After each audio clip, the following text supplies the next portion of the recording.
At 6:47 p.m. on Thanksgiving evening, I raised my wine glass from the kids' table where my family had seated me for the fourth year running and spoke 6 words that would change everything.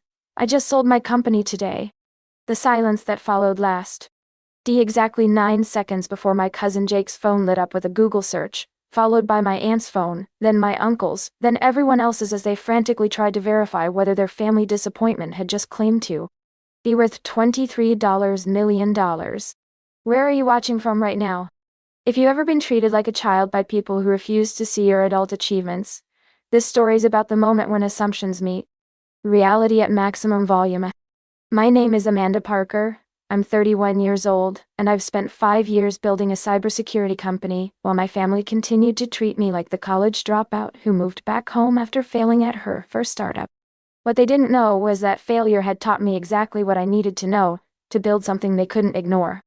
But let me take you back to where this story really begins, to the family dynamics that made them see me as the perpetual underachiever who belonged at the kids' table. The Parker family Thanksgiving had been a carefully orchestrated hierarchy for as long as I could remember. The adults' table seated 12, my parents, 2 brothers with their wives, my sister with her husband, and select accomplished relatives who'd earned their place through career success, marriage stability, or child-rearing achievements. The kids' table seated everyone else, actual children, unmarried cousins under 35, and family members whose life choices were considered questionable or incomplete. For 4 years running, I'd been relegated to that smaller table with my teenage cousins and my 33-year-old cousin Marcus, who still lived with his parents while finding himself as a freelance photographer. My brother David, 35, sat at the adults' table as a senior software engineer at Microsoft. His wife Jennifer had earned her spot through her nursing career and their 2 adorable children. My brother Michael, 33, as a financial advisor with his own firm, married to Sarah, who taught 3rd grade and organized charity runs. My sister Lisa, 28, had secured adults table status by marrying her college sweetheart Tom, and producing my parents' first grandchild. Despite being younger than me, she'd achieved the markers that mattered to our family: stable marriage, home ownership, and reproduction. Then there was me, the daughter who'd dropped out of Stanford after sophomore year to join a tech startup that crashed spectacularly 6 months later. The family member who'd moved back home at 26, tail between her legs, to regroup and figure out next steps. The disappointment who'd then spent 3 years working various tech jobs while claiming to be building another company in her spare time. Amanda's between opportunities right now became Mom's standard explanation at social gatherings. She's very entrepreneurial, always working on projects, but you know how these tech ventures can be unpredictable. The subtext was clear: Amanda tries hard but lacks the focus and maturity to build anything lasting. She's creative and ambitious, but not reliable in the way that leads to real success. This perception was reinforced by my living situation. After the startup failure, I'd moved back into my childhood bedroom to save money and focus on my next venture. While my siblings bought houses and started families, I was still sleeping in the same room where I'd done high school homework. What my family didn't understand was that living at home wasn't a sign of failure. It was a strategic decision that allowed me to invest every available dollar into building my new company, instead of paying rent on an apartment that would impress relatives. What? The cybersecurity firm I'd founded, SecureLink Technologies, specialized in protecting small and medium businesses from cyber threats. I'd identified a massive market gap: companies too small for enterprise-level security but too valuable to ignore cyber risks. My solution was affordable, scalable, and effective at preventing the kind of attacks that destroyed small businesses daily. But explaining cybersecurity to a family that barely understood social media was like describing color to people who'd never seen anything but black and white. When I tried to discuss client acquisitions, penetration testing, or threat assessment protocols, their eyes would glaze over with polite incomprehension. "That sounds very technical, sweetie," Dad would say. "Are you making any money with this computer security thing?" Revenue had started slowly: $47,000 in year 4, $312,000 in year 2, $1.80 million in year 3. But I was reinvesting everything into growth, paying myself a minimal salary, and living frugally to maximize the company's expansion potential. To my family, minimal salary plus childhood bedroom equaled failure to launch. They couldn't see the business value I was building because they measured success by immediate lifestyle improvements rather than long-term wealth creation. The condescension reached its peak during last year's Thanksgiving when Uncle Robert asked me about my computer hobby in front of the entire adults' table. "Amanda's still working on her little tech projects," he announced with patronizing affection. "Very dedicated, even if it's not paying the bills yet. Actually, Uncle Robert, my company generated over $1 million in revenue last year." The table fell silent for a moment before erupting in polite laughter. "Amanda, honey," Aunt Patricia said gently, "revenue isn't the same as profit. And even if your computer work is doing well, you're still living at home with your parents. Some people take longer to mature into adult responsibilities," added my sister-in-law Jennifer, bouncing baby Emma on her lap. "There's nothing wrong with finding your path at your own pace." The dismissal was complete. Even when I shared actual business metrics, they found ways to minimize the achievement or explain why it didn't count as real success. But that conversation planted an idea that would change everything. If my family couldn't recognize my success based on revenue and growth metrics, maybe they'd understand it better in terms they could Google. I started working toward an exit strategy. Secular-linked technologies had attracted attention from larger cybersecurity firms throughout year 4.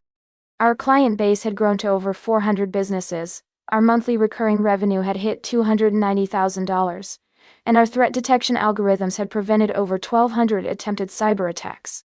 TechGuard Solutions, a cybersecurity leader backed by private equity, approached me in March with a preliminary acquisition offer. By June we were in serious negotiations. By October we'd agreed on terms: $23 million cash plus performance bonuses, with me staying on as a division head for 2 years to ensure smooth integration. The deal closed on Thanksgiving morning at 11:30 a.m., just 6 hours before I'd sit down at my family's kids' table for what I knew would be the last time. I spent that Thursday morning at my lawyer's office, signing documents that would transfer ownership of everything I'd built over 5 years. By noon, I was worth more money than most of my family would see in their lifetimes. By 1 p.m. I was driving to my parents' house for dinner, knowing I was about to shatter every assumption they'd made about my life. I arrived at exactly 4 p.m., same as always, carrying the wine I'd contributed to dinner for 4 years. My parents greeted me with the same affectionate but slightly worried expressions they'd worn since I'd moved back home. "How's the computer business, honey?" Dad asked while hanging up my coat. "It's been an interesting day," I replied, which was possibly the understatement of my life. The scene that followed was exactly what I'd anticipated. Family members arrived in order of social hierarchy: my successful brothers with their accomplished wives, my properly married sister with her husband and baby, then various aunts, uncles and cousins who'd earned adults' table privileges through conventional achievements. I was directed to the kids' table with the same gentle but firm guidance I'd received for 4 years. "Amanda, sweetie, you'll be more comfortable over here with Marcus and the younger cousins. More relaxed, less pressure to discuss boring adult topics." The kids' table had been set with the everyday dishes rather than the good china, paper napkins instead of cloth ones, and a plastic centerpiece instead of the elaborate floral arrangement that graced the adults' table. The seating put me between my 16-year-old cousin Tyler, who spent dinner scrolling through TikTok, and my cousin Marcus, who launched into his annual monologue about the artistic integrity of freelance photography. Meanwhile, the adults' table discussed mortgage rates, investment strategies, career advancement, and the serious business of building wealth and stability. I could hear fragments of conversation about David's upcoming promotion, Michael's expanding client base, and Lisa's plans for a bigger house now that baby number 2 was on the way. Every few minutes, someone from the adults' table would glance over at our table with indulgent smiles, as if checking on children who were playing nicely during grown-up conversation time. The breaking point came during the traditional toast, when Dad stood up to express gratitude for family achievements over the past year. David landed the senior engineer position at Microsoft, he announced to approving murmurs. Michael's financial advisory practice grew by 40%. Lisa and Tom are expecting their second child in April. He continued down the list of adult table accomplishments, while the kids' table sat quietly, waiting for the real family business to conclude so we could return to our sideline conversations. And of course, Dad concluded, "We're grateful that Amanda is still figuring out her path with patience and family support." The adults' table nodded approvingly at this diplomatic acknowledgement of my ongoing life struggles. The kids' table looked at me with sympathy for being called out as the family project. That's when I stood up. Actually, Dad, before we eat, I have an announcement that might interest everyone. The room went quiet. This wasn't part of the traditional Thanksgiving script, and adults' table members looked mildly annoyed at the interruption from the children's section. Amanda, honey, we can discuss your projects later, Mom said gently. Let's focus on dinner now. This won't take long. I raised my wine glass and looked directly at the adults' table.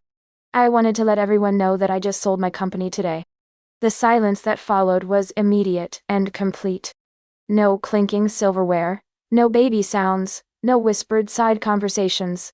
23 family members stared at me as if I'd announced I was actually an alien who'd been studying human behavior. My cousin Jake was the first to break. I could see him discreetly pulling out his phone under the table, probably Googling SecureLink technologies to see if I was having some kind of breakdown. Amanda, Uncle Robert said carefully, what exactly do you mean you sold your company? I mean TechGuard Solutions acquired SecureLink Technologies for $23 million. The deal closed this morning. More phones emerged around the room.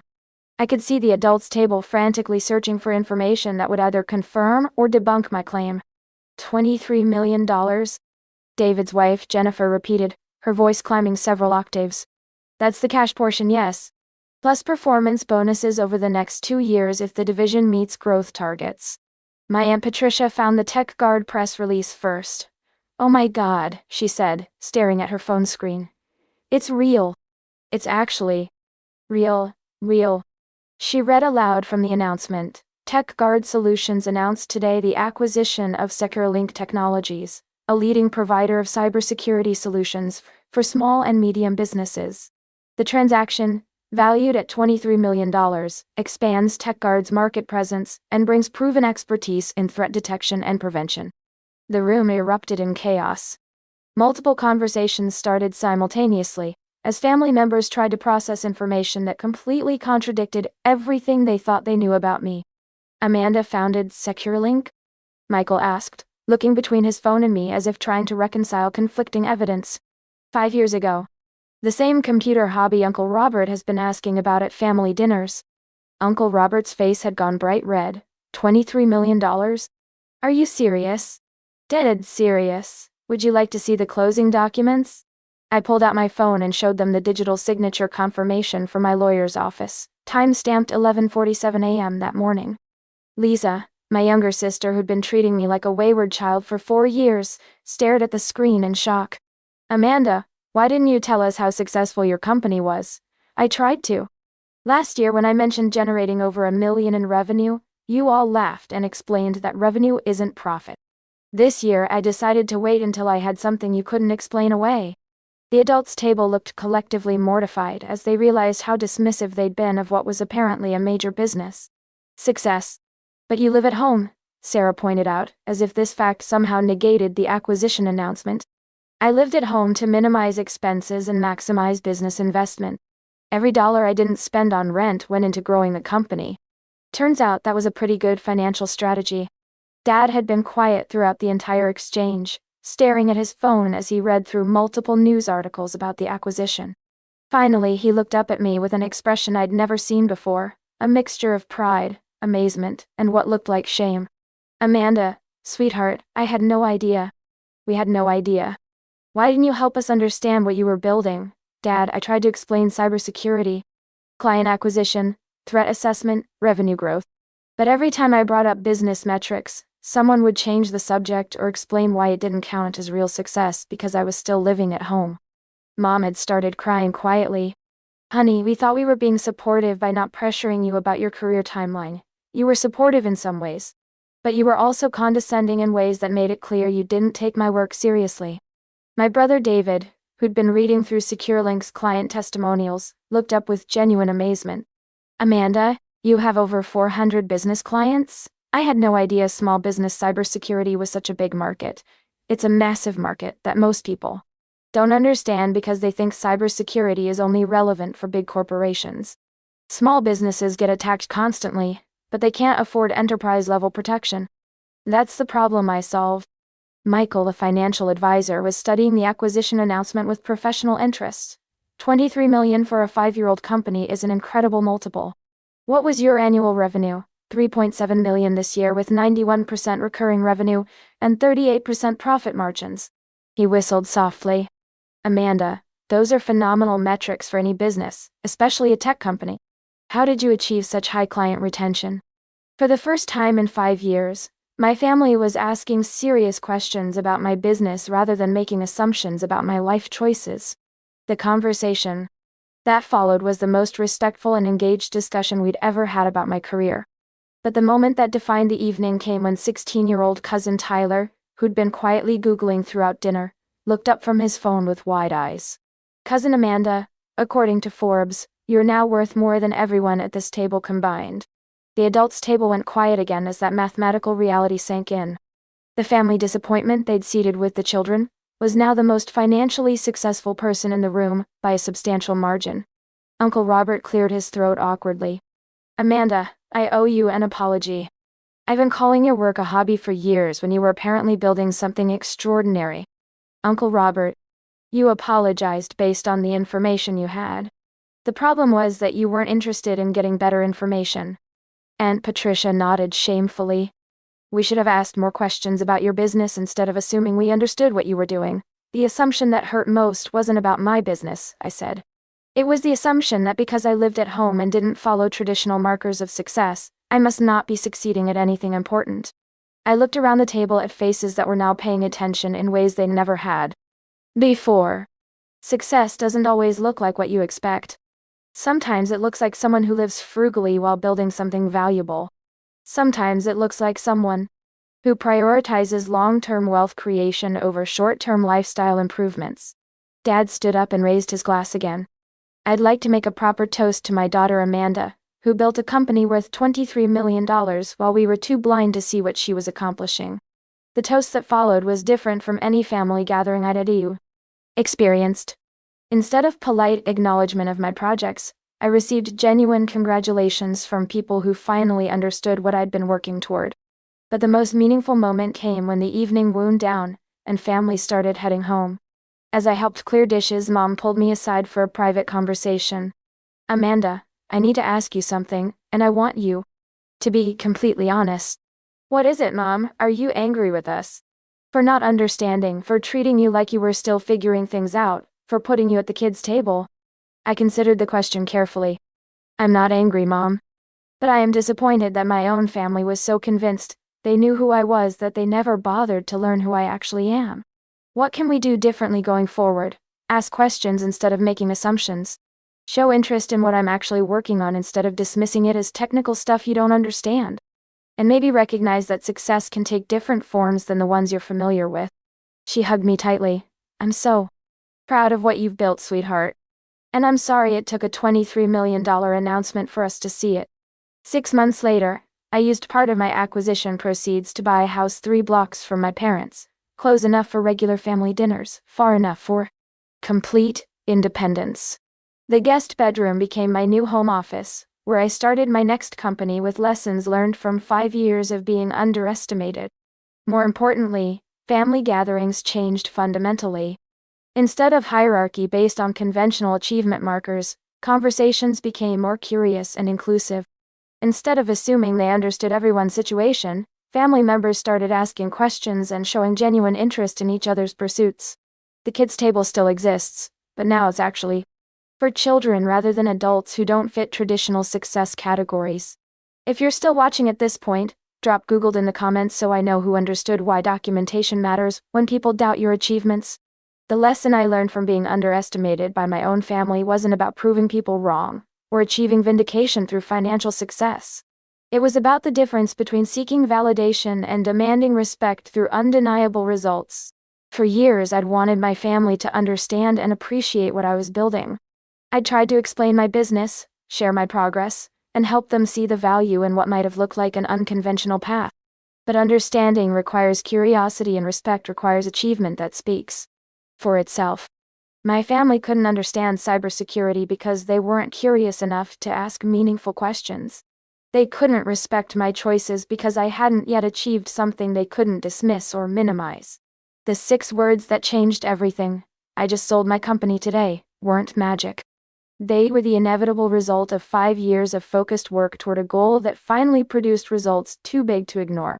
The most important lesson wasn't about family dynamics or business success. It was about the patience required to build something meaningful while people around you make assumptions based on incomplete information. Sometimes the best response to being underestimated isn't arguing or explaining, it's continuing to work until your results do the talking for you.